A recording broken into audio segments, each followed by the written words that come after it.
invocation by Mr. Foster. Please join with me.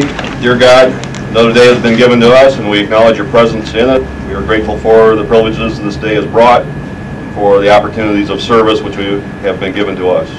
Grant now to guide us, help us to seek consciously to do your will as we fulfill our responsibilities today. To you we pray. Amen. And the Pledge of Allegiance.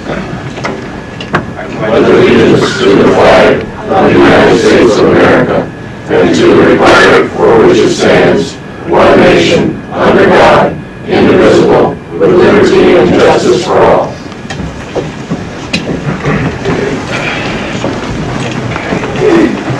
And roll call, please.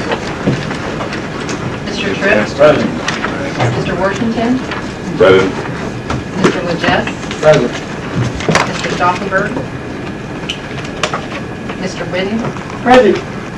Mrs. Bernard? Present. Mr. Marcotte? Present. Mr. James? Present. Mr. McLaren? Present. Mr. Vickery? Present. Mrs. Barber? Mrs. Schmidt? Present. Mr. Nicholas? Present. Mr. Olthoff? Present. Mr. Snowski? Mr. Lear? Present. Mr. Scholl? Present. Mr. Hess? Present. Mr. Bossert? Present. Mrs. Campbell? Present. Mr. Flackey? Present. Mrs. McBride? Mr. Yates? Present. Mr. Inns? Present. Mr. Whitus? Present.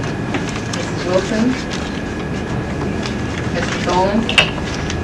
Mr. Cruz? Here.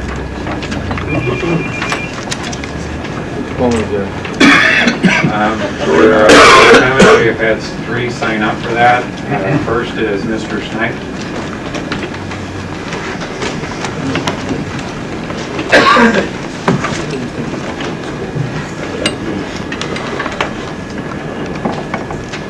To the chairman and to the members of the board, I am here to deal with just 3 issues,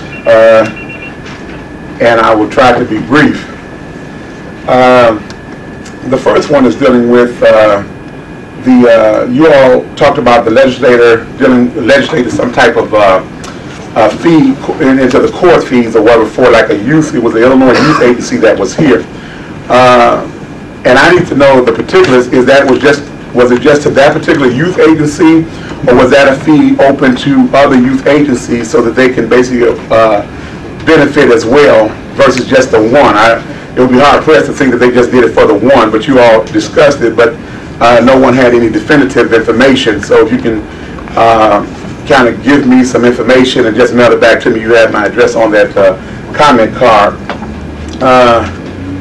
The other is dealing with the county board referendum. I think I spoke briefly with that last time I was here last month.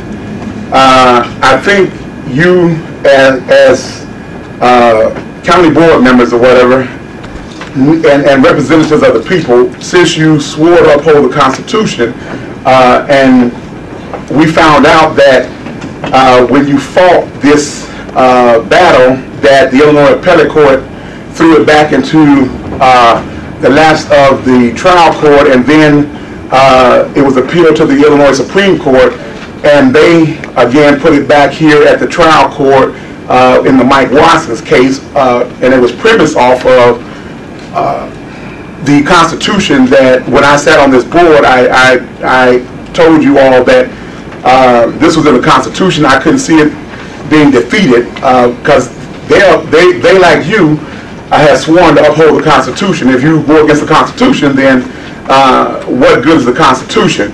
And now it's back here and nothing has happened. Someone needs to take the aggressive leadership to restore what was done illegally to the people. We don't have the right to take the power of the people. We should have put a referendum on the ballot.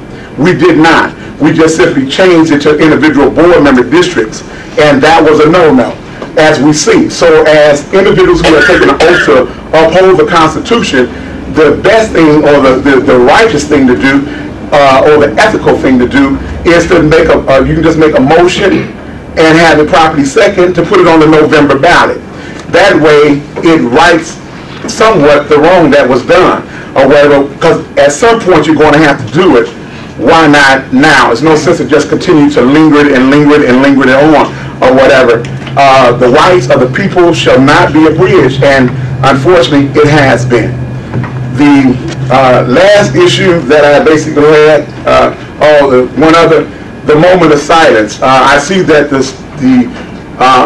a court has told the schools not to deal with the, not to kind of, they barred this moment of silence until it's been, I guess it'll be further tried in court or whatever to see if it should stand the test. I think that schools should emulate government. It should emulate society. There's not a board here that I've seen that does not, we have invocation. It has not hurt anyone. We've done it for years. A moment of silence in a school, I found out, and I work in the schools, it does, at that point, everyone is uniform, is quiet for that moment, and then they say the Pledge of Allegiance or whatever. We have folks to fight against the Pledge of Allegiance. We have folks to fight against moments of silence or whatever, but when America is in turmoil, the first thing that happens is we go to a moment of silence and we go to pray. That's who we are. That's what we are. We don't infringe on anybody else's right and their religion, but it should not turn around and then stop us from doing what we should do. I said the Pledge of Allegiance back when I was a kid. I didn't see that cause me any dysfunction or disparity or any mental handicap, and I don't sit back and think that that's right. I think a moment of silence, you can pray to whoever you want to, or you can just sit there and be quiet. But that's America. And if they don't like America, then you can't go to Russia, you can't go to any other place or whatever and get them to conform. Why do we have to? I'll get off that soapbox. My last issue. You have about 1 minute. Oh, good. The last issue is that when I was here at the last meeting, I noticed that board members were being interrupted by the state's attorney in a board meeting. The Robert Rules of Order, unless you all voted for that to happen, no board member is to be interrupted when they have the floor under Robert's Rule of Order. Why are y'all letting that happen in this county board meeting? It should not be. The chairman governs the board meeting. Everybody else is a third party unless this board votes for them to give them that power, which I'm sure you don't. It doesn't happen at the United States. It doesn't happen at the state level. It don't even happen at the local level. Why is it happening here? It never happened when I was on this board or wherever. If you ask their opinion, certainly they can give it. But other than that, you don't just ever disrupt a person once they have the floor. You can put a time limit on them, but you should not disrupt them. Thank you. Next is Ms. Mahoney. Maloney, I'm sorry. Good morning. I represent the Garden of Prayer Youth Center, and I usually come all the time, at least once a year, to give you all an update of our program. Several years ago, the county board voted for us to have special zoning in Kankakee County out of moments in order to provide a program for youth of all ages. So I usually like to come back and let you know where we are and what we have accomplished. We restructured our program not too long ago, and where we provide emergency housing for youth in crisis. We also have a home for children that are frequently running away, and we also have a home for adoption preservation to keep children in home. We do that through counseling, individual and family counseling. Then we also have another program where we address the needs of our children that are having issues in school. We just completed 8 weeks of summer camp, and we had over 80 children enroll in our summer camp and a daily attendance of about 53. That was a camp that was provided throughout the Kankakee County. We had children that attended from Bradley, Bourbonnais, Kankakee, Pembroke, Moment, Sun River Terrace.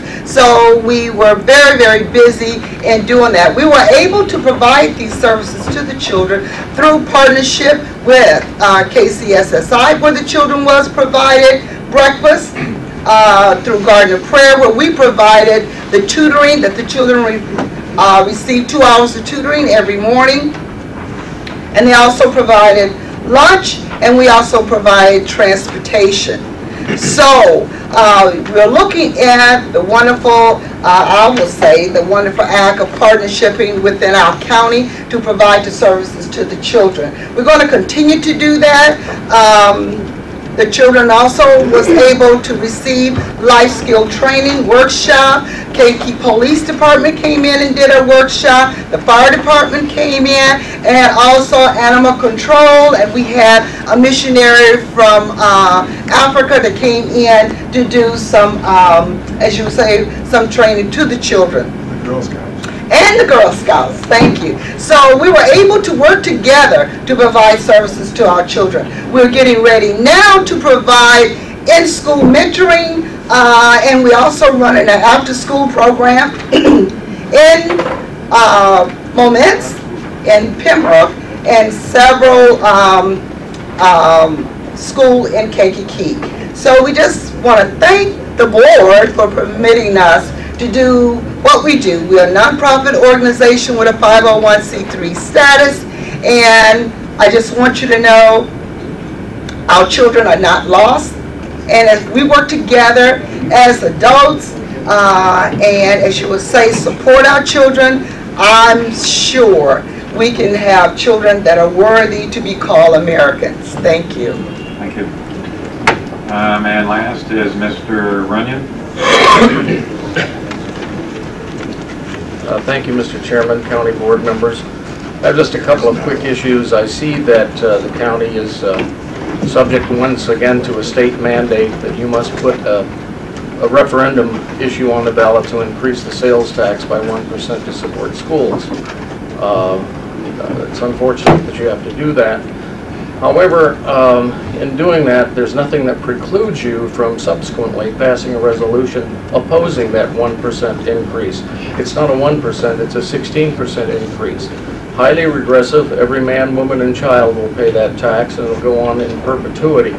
So it will be anti-economic growth in this county. I can assure you that the citizens, activist groups will highly oppose that issue, and I would suggest that, or request that the county do the same thing formally by passing a resolution opposing it. Second thing that I wanted to talk to you about briefly is progress on what's happening with garbage streams in the United States. In the last few years, we've seen 6 denials of landfills in the local area, plus an extension of the city of Chicago's moratorium on landfilling in the city by 20 years. At the same time now, 7 of those. At the same time now, we now have 6 alternatives under construction right now, 3 of which are of vital local interest. 2 of them in Lake County, Indiana, which will convert 4,000 tons of garbage per day at $17.50 per ton in terms of garbage collection versus $41 per ton to have it dumped in LA's dump over there. So as you can see, the economies to scale are there. They're going to start consuming the garbage stream that everybody coveted here for the money. But more importantly, the bigger breakthrough, which I never thought I would see, is the city of Chicago just signed an agreement with a St. Louis firm to put a processing plant on their transfer station site to convert garbage to electricity and ethanol. And the new trash to ethanol plants are very, very exciting and very profitable. They yield 8 times the amount of ethanol that a pound of corn does, and at a substantially reduced price, below $1 a gallon. And so the point is that the alternatives are here. I don't understand why this county is still thinking about the Flintstone approach to garbage by digging holes, or wanting to dig holes. I would suggest that the county take an aggressive position. Coscata, by the way, the Warrenville, Illinois-based firm, is building a plant in Pennsylvania right now. They're looking for a site in Illinois to build a plant. So there's an opportunity there. Thank you. Thank you. We have the minutes of the last meeting. I have a motion to approve by Mr. Washington, seconded by Mr. James. Any questions? All those in favor say aye. Aye. Opposed? Motion carries. Oh, I'm sorry. We don't have any vacancy appointments. We need to go to communications. I'm really trying to get through this meeting fast. Communications, we have the Family Day proclamation. Do I have a motion to accept that? Made by Mr. Witt, seconded by Mr. Foster. Any questions? Seeing none, all those in favor say aye. Aye. Opposed? Motion carries. We'll go on to the certificates of recognition. Is Michelle Brown here? Michelle, if you come up, please.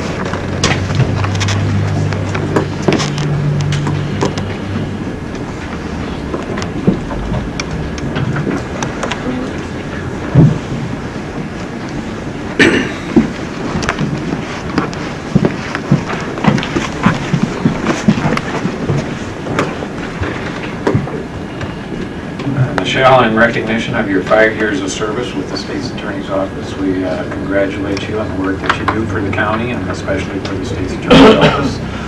Congratulations, and hopefully we'll have many more years. Thank you.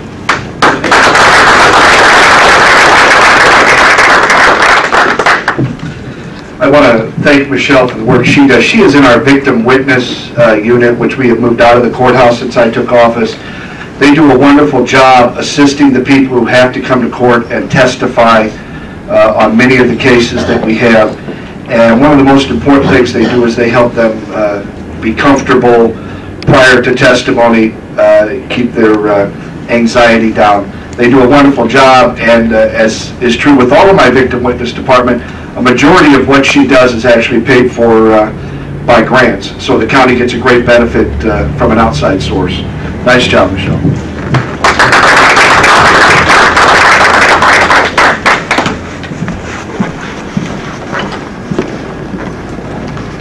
Is Greg here?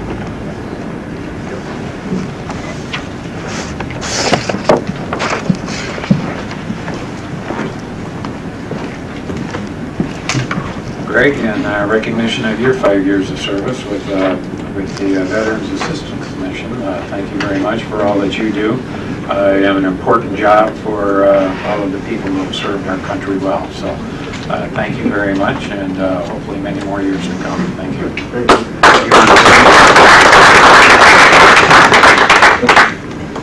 Ever since Greg came in, I never realized what it was to have Greg around, and I appreciate him every day. Thank you.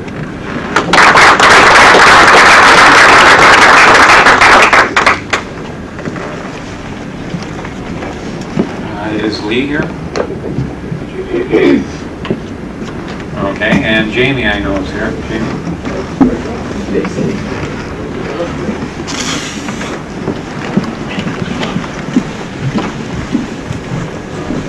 Jamie, in recognition of your 5 years of service at the planning department, having to work with Van Mill is probably a challenge in and of itself. I know you work on the building side of it, so trying to keep the permits going and everything. Thank you very much for all of your work.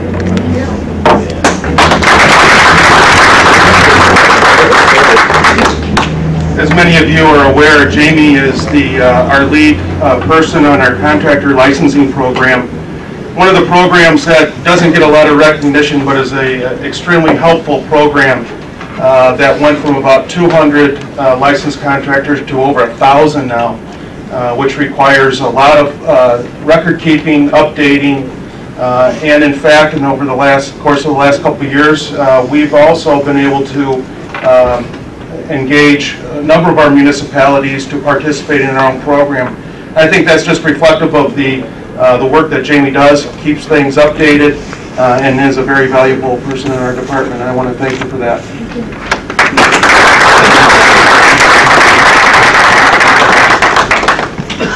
Okay, we've approved the minutes. We'll go on to our claims committee report. Mr. Chairman and members of the county board, your committee on county claims would beg me to report that they've examined the following claims presented and recommended payment, and the clerk is hereby authorized and directed to issue orders to the several payments payable out of the funds as follows. The general fund for July 2008, $2,000,000 $2,498,259.11. All other funds, $3,858,666.53. Total for the month of July 2008 is $6,356,925.64. We have a motion to approve, made by Mr. Vickery, seconded by Mr. Washington. Any questions? Seeing none, we'll have a roll call vote, please. Mr. Tripp? Aye. Mr. Washington? Aye. Mr. Legess? Aye. Mr. Stauffenberg? Mr. Whidden? Aye. Mrs. Bernard? Aye. Mr. Marcotte? Aye. Mr. James? Aye. Mr. McLaren? Aye. Mr. Vickery? Aye. Mrs. Barber? Mr. Smith? Oh, aye. Mr. Nichols? Mr. Nichols? Aye. Mr. Olthoff? Aye. Mr. Wisnowski? Mr. Lear? Aye. Mr. Scholl? Aye. Mr. Hess? Aye. Mr. Bossert? Aye. Mrs. Campbell? Aye. Mr. Kalecki? Aye. Mrs. McBride? Mr. Yates? Aye. Mr. Inns? Aye. Mr. Whitus? Aye. Mrs. Wilson? Mr. Dolan? Mr. Cruz? Aye. Motion carries. I have our department reports. County Highway for July 2008, claims in the amount of $139,872.16. All other funds, $1,224,350.80, for a total of the month of July 2008 for $1,364,222.96.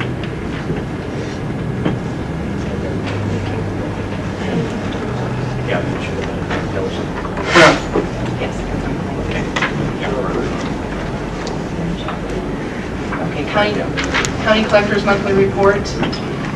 Beg to submit the following report on the following matter before them. We have examined the June 2008 monthly report of the County Treasurer and ex officio County Collector, and to the best of our knowledge find it to be true and correct. County Treasurer's Monthly Report.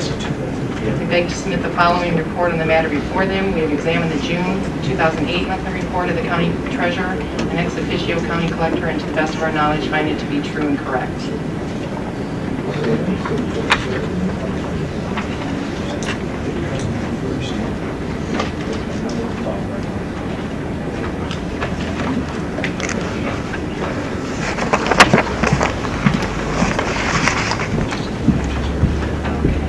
For the Kankakee County Coroner, Coroner's report for May, there's 21 coroners, 74 medical, 6 autopsy, and 7 toxicology.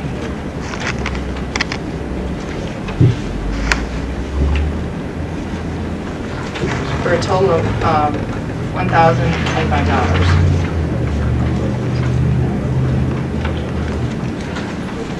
The Kankakee County Coroner for June, there were 21 coroner cases, 54 medical, 6 autopsy, and 6 toxicology, for a total of $1,850.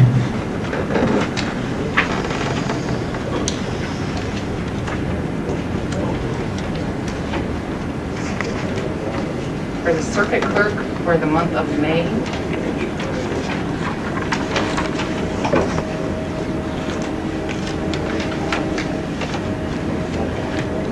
$322,095.50.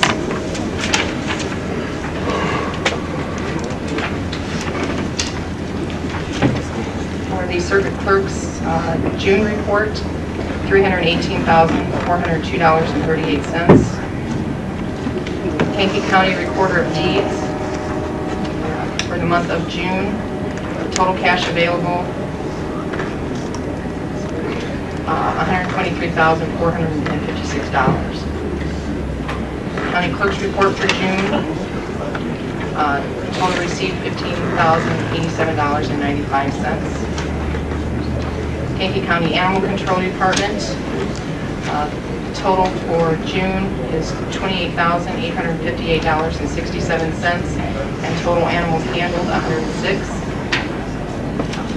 And the Kankakee County monthly building permit report for July 2008, total permits 162 and fees of $34,149. We have a motion to accept made by Mr. Vickery, seconded by Mr. Washington. Any questions? Seeing none, all those in favor say aye. Aye. Opposed? Motion carries. On to the consent agenda. Are there any issues with any of the items that anyone has on the consent agenda? Ms. Bernard? Thank you, Mr. Chairman. I'd like to take item D off the consent agenda for discussion. Which one? Item D. D? The audit. Okay. Thank you. Are there any other ones? Mr. Yates? Mr. Chairman, I'd like to see item E off for discussion also. And likewise, a general question in reference to item H. Okay. You want to ask a question on H? Yes. I'm just, more edification than anything else. It's a variance. CBA 808 rather. Right. Request for a variance, and they're going from 250 feet to 25 feet. Isn't that kind of extreme? And I don't know what the particulars are, but that seems like it just kind of nullifies the whole need for a variance if we go from 250 to 25. Mr. Scamaranga, would you want to address that, please? Yeah, this parcel was created back in 1968. At that time, your minimum lot width for property in the A1 district was 250 feet, but it was created with only 25 feet of frontage. So they're asking for a variance. It's the property was created over 40 years ago.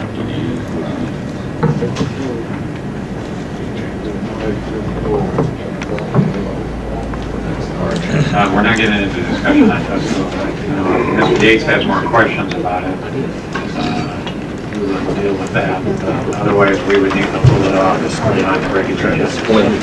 I just like at some point a better understanding that it seems kind of extreme. There has to be a point I could see going from 250 to 200 maybe, or even 150, whatever circumstance. And without looking at the plat or any designs or maps, or I can't see it.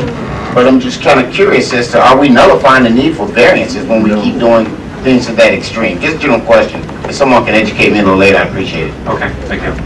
And I'm sorry, which other one did you want put on? Item echo off the agenda. Okay. All right. Any other questions for Ms. Bernard?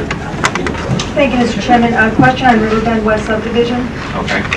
Is this the release of the bond? Were there any other stipulations put on the developers of that subdivision? No. So when this was passed, well, can we take, I don't know if I can continue, or do you want to place it off, take it off the agenda? I mean, off the consent agenda. Well, how detailed do you want to get? I think this was just that all the qualifications were met, and they're just releasing the bond for this. Mr. Scamaranga? Yes, we performed the final inspection and found that they've met all parts of the construction designs and met all of our codes and ordinances. Well, I guess my concern is maybe I should ask to have it taken off, because originally when they applied,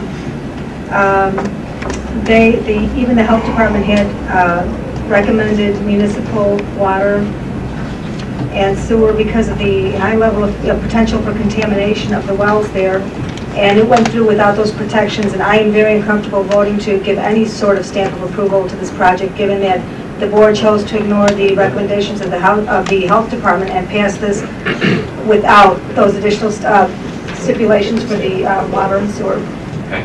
The bond would not cover sewer, municipal sewer and water anyway. It's not part of the plan. So that's fine. Okay. Anything else?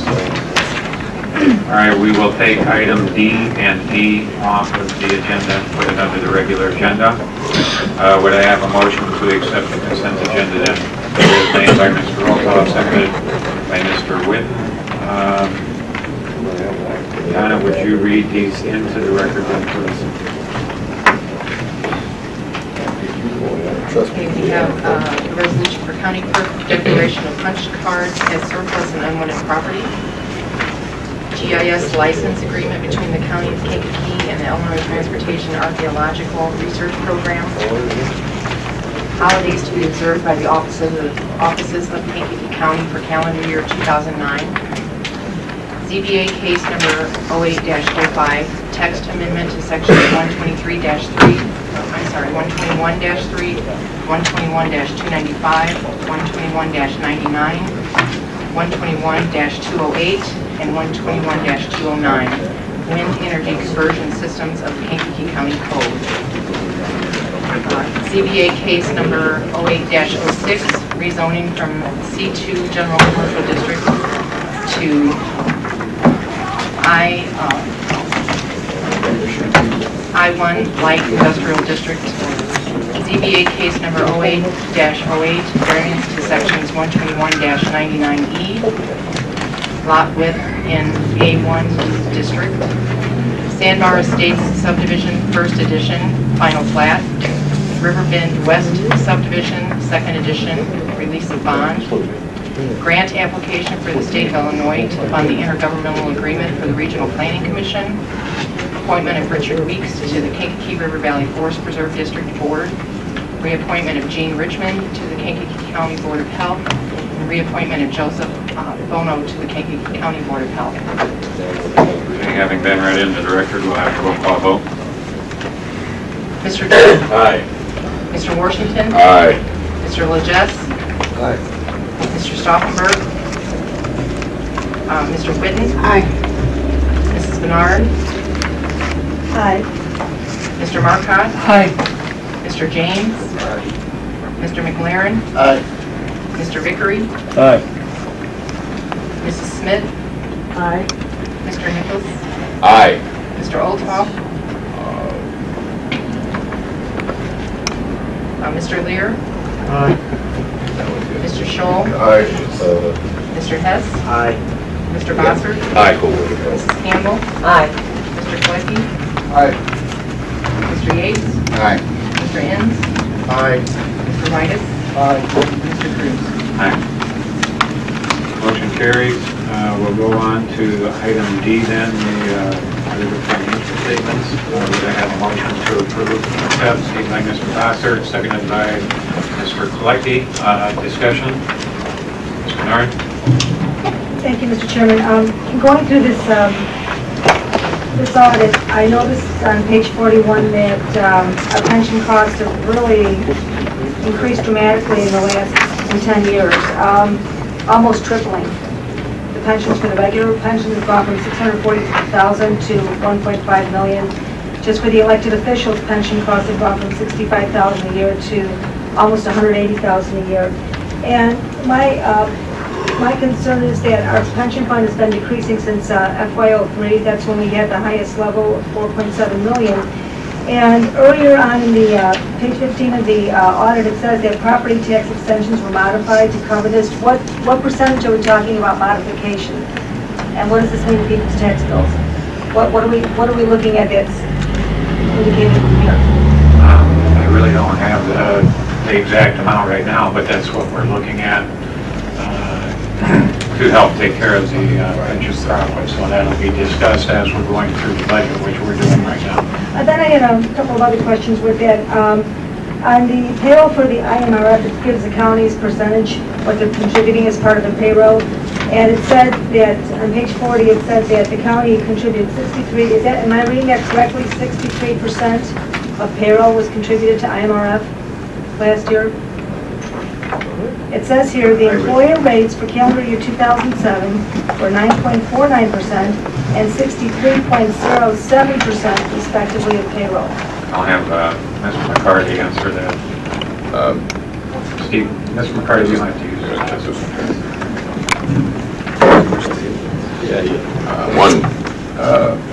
One fund of IMRF is that. The other, all the funds are different percentages. One of the funds is approximately that. I'd have to get to that page, but they're all a different percentage. They're all calculated individually. What page? 40.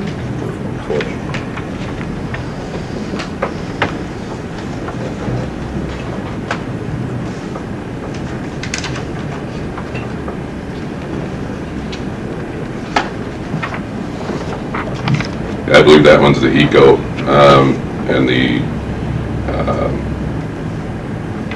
yeah, the regular employee is 9.49 and ECO is 63.07. It's not described there individually, other than, you know, the discussion of both of them together in that paragraph. What does ECO cover?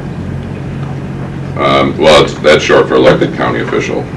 So regular employee and elected county official are covered in that paragraph. So we're putting 63 cents on the dollar for every payroll dollar for elected officials into that pension fund? Would that be correct? For 2007, it changes every year. Why is it so high right now? That's that. Well, it's the portion of who's in there, and it only, you know, I mean, of the individuals that are underneath that fund, and how all the, you know, everything calculates out. That comes from IMRF. Okay, because I don't know of any private sector that's going to pay 63 cents on the payroll dollar for pension. Just one other question too on the law enforcement personnel. What is does that still hold that law? Are we still subject to that law? After 20 years of service, age 50, they can retire at 80% of their salary for pension?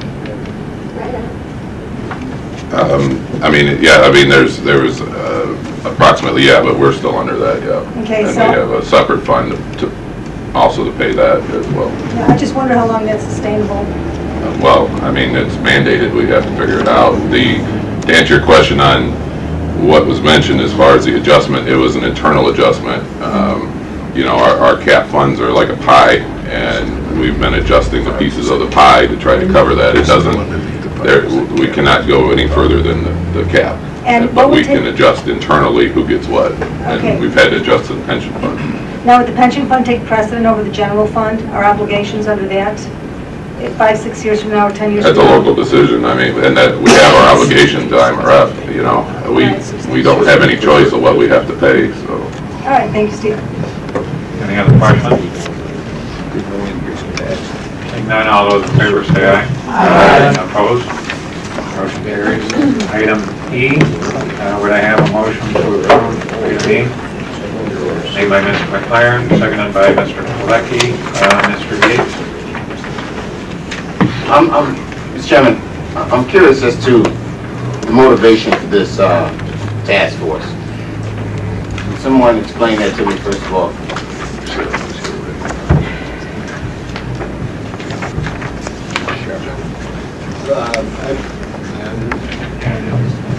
Yeah, you're on. You're on. You're on. Yes, you are. Speak louder. Still on. You gotta get up close. You can't reach that far.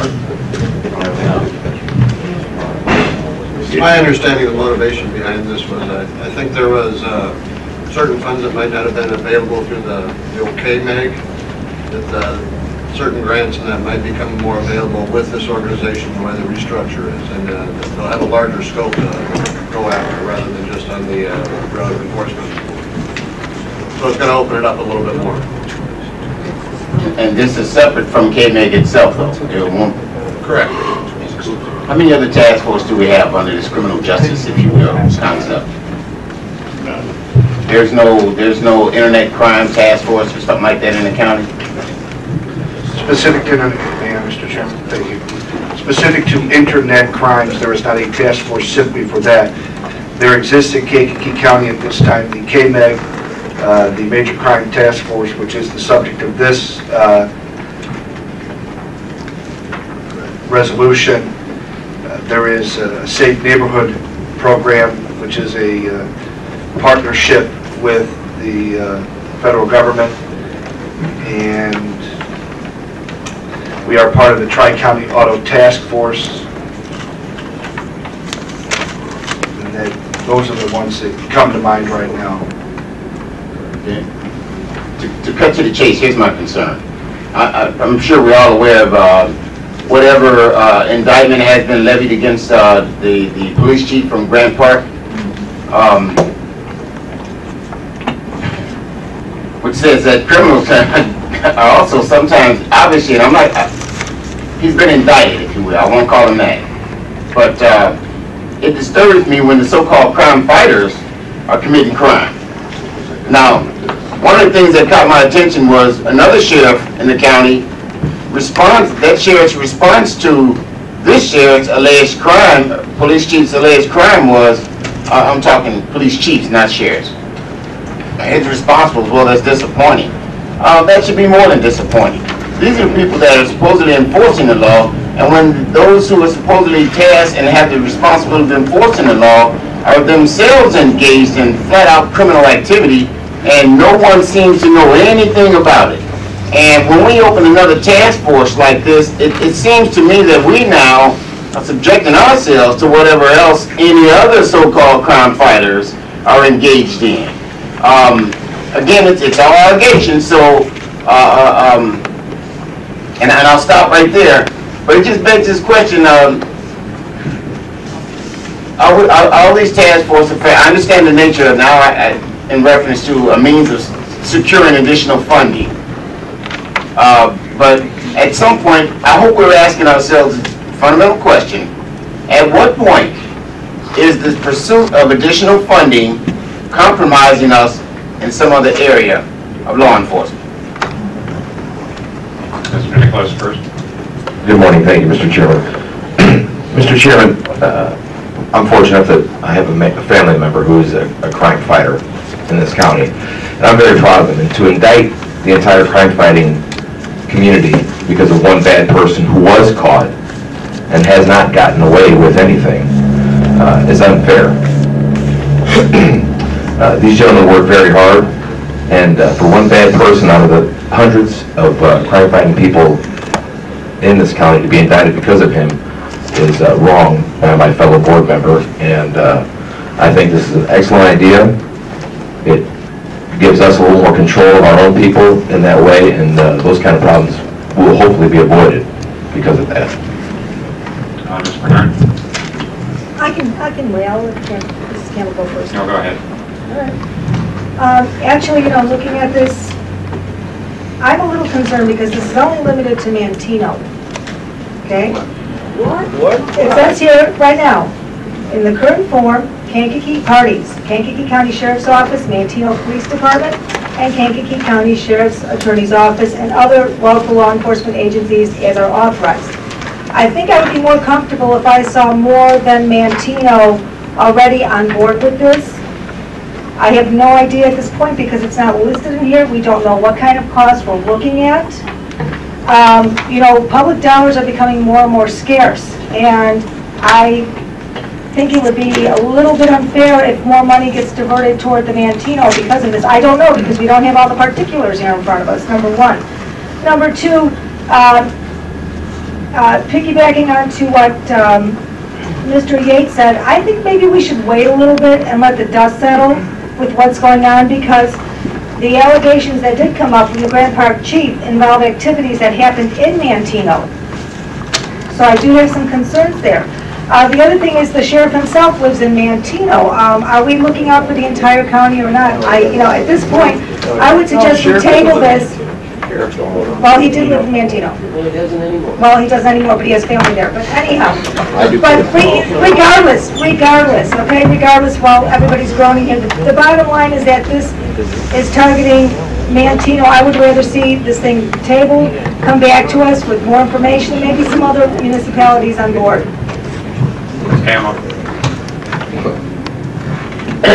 Once again, I bring up the subject. We get these packets ahead of time. I cannot see why time has to be taken because this has just been totally misconstrued as to what it was. The sheriff explained it. It was a task force like when we had the murder at the Burger King to work with it. Once again, I say, and I don't know if you don't do this at the county, but if a member has a question, not like this task force, it was done by the sheriff. Can't you call him on the phone and ask him what it is, personally, without all of this grandstanding? I mean, you can call department heads, that's why they're here, and have him explain it to you. And at the point that he explained it to us, He said that at that time it was Mantino, but they had approached the city of Kankakee, they had approached Bradley, and they have to vote on this. And this has just gotten so misconstrued. Ms. Blair. Thank you, Mr. Chairman.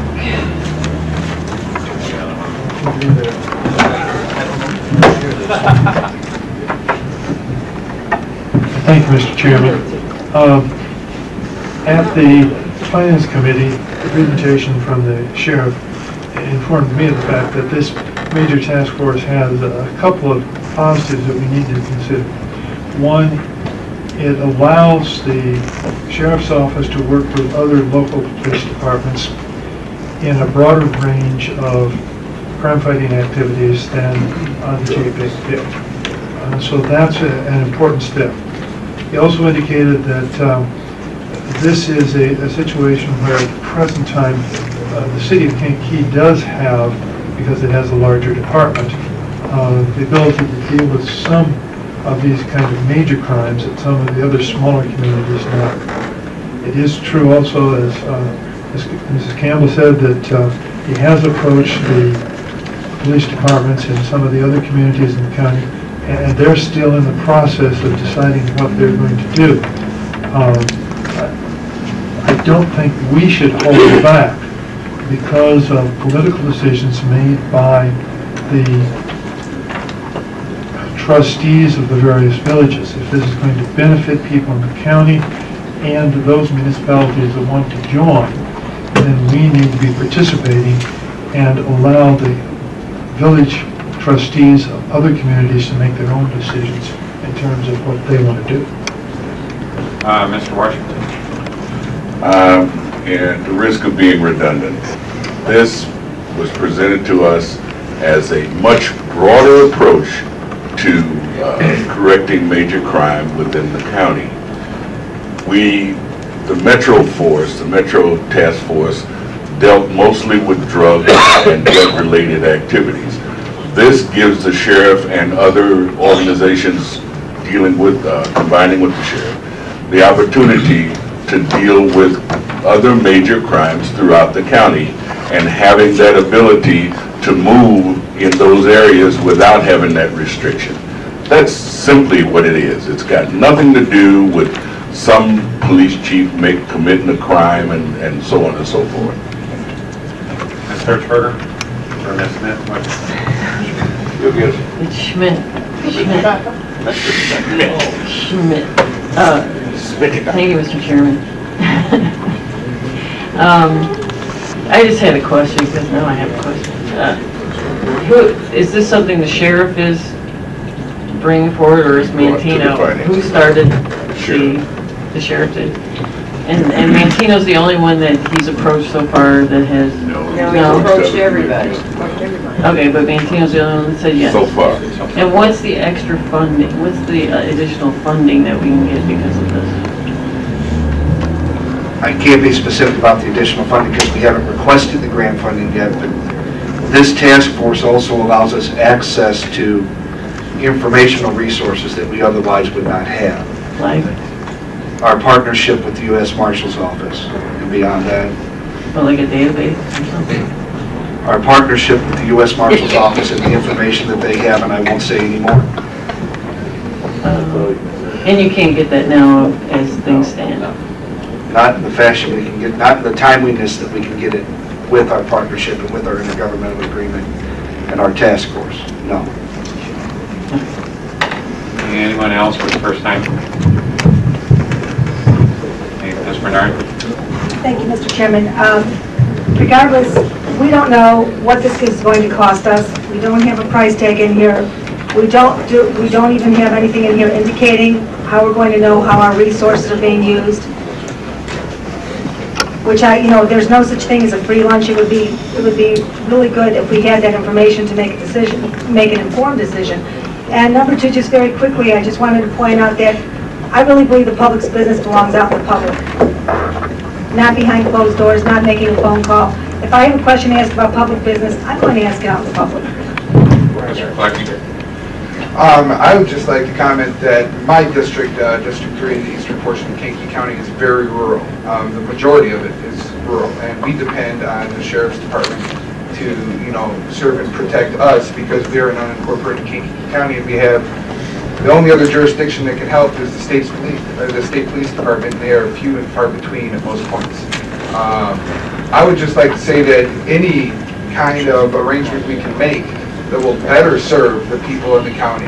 I mean, the way this sounds to me is that this is, instead of, as KMEG was mainly inside of the city limits in drug enforcement, this will be able to handle major crimes throughout the entire county of Kankakee, and I think that is just a great thing since the majority of our county is rural. Any other discussion? Mr. Vickery? Thank you, Mr. Chairman. I think this is great for the smaller communities. I think it will grow. And as far as the budget, it'll be covered under the sheriff's budget, and we'll all vote on that budget. So it'll go through finance, and it'll come to this board. Thank you. Any other, Mr. Yates? Thank you, Mr. Chairman. Mr. State's Attorney, can you tell me what you mean by major crimes, for starters? Anything that would qualify as a Class 2, a Class 1, a Class X, a capital case, or a murder case. Any crime, even if it weren't a Class 2 or greater, that involved a series of offenses, whether it be auto burglaries, or even including drug cases, a series of drug-related offenses. And in particular, violent crimes.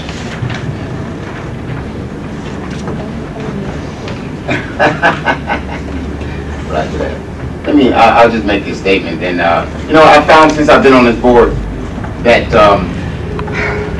you can't change the mind of folk who are committed to what they're doing. And I'll just simply say that my goal, my purpose and intent, as I represent the people in my community, is to state the facts as I know it, and stand on the truth as I know it, and then what this board decides, that's on you all. You all have your own means of justifying, rationalizing whatever it is you do. But my esteemed colleague here spoke about calling the sheriff. If I need to talk to the sheriff, I agree 100% with what Mr. Bernard just said. We do too much stovepipe planning as it is. People behind doors, this group, that group.